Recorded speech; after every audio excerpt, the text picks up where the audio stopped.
नमस्कार दोस्तों, कैसे हैं आप सब लोग।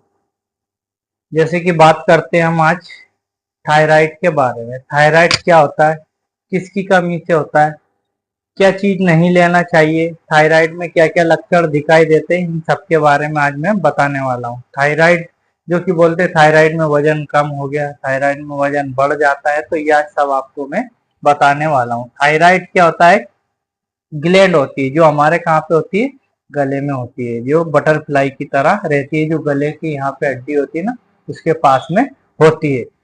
थायराइड क्या है, एक हार्मोन है जो प्रोड्यूस करता है हमारी बॉडी में।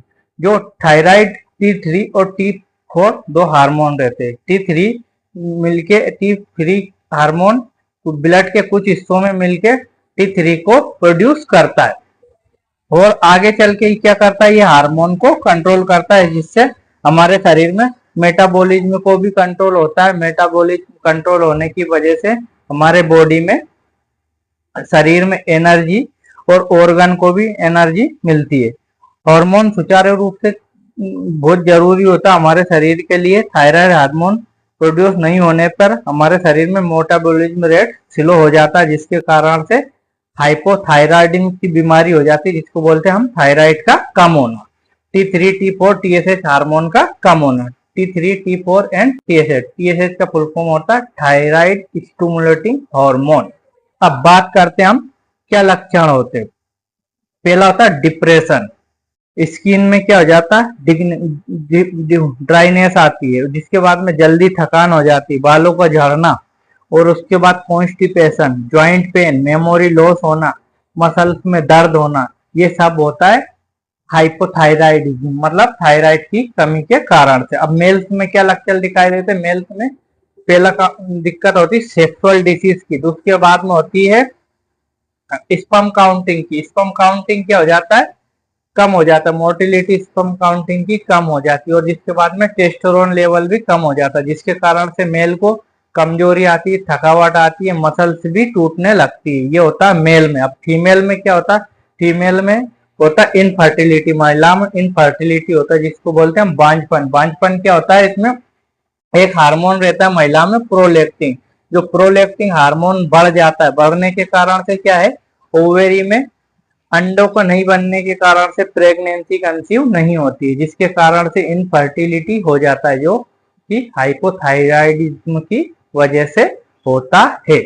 और अगर प्रेगनेंसी में होने में क्या दिक्कत आती, प्रेगनेंसी में होने से क्या होता है, एक तो आपका इसमें प्रेगनेंसी में होने से हमें क्या होता है, बेबी और मदर दोनों को दिक्कत आती है। ये सब क्या दिक्कत आती है, ब्लड प्रेशर बढ़ जाता है, दौरे आना, मिर्गी के दौरे आना, ये ब्लड प्रेगनेंसी में होता है, जिसको हाइपोथायराइडिज्म होता है। बच्चों का वजन कम होने लगता है, और एबॉर्शन के चांसेस बहुत ज्यादा रहते हैं, जिसको थायराइड की कमी हो जाती उसमें। अब कारण और कारण होता है इसमें हेस्मोटेसिस थायरोइडिटी, जो क्या होता है, बॉडी ग्लैंड को विपरीत काम करने लगता है। इसमें क्या होता है, बॉडी के विपरीत काम करने लगता है इसमें, और जिससे क्या होता है, थायराइड ग्लैंड आपस में नष्ट हो जाती, क्योंकि इसमें जो हार्मोन रहता है उसके विपरीत काम करने लगता है, जिससे थायराइड ग्लैंड टूटने लगती है, और जिससे थायराइड की कमी हो जाती है।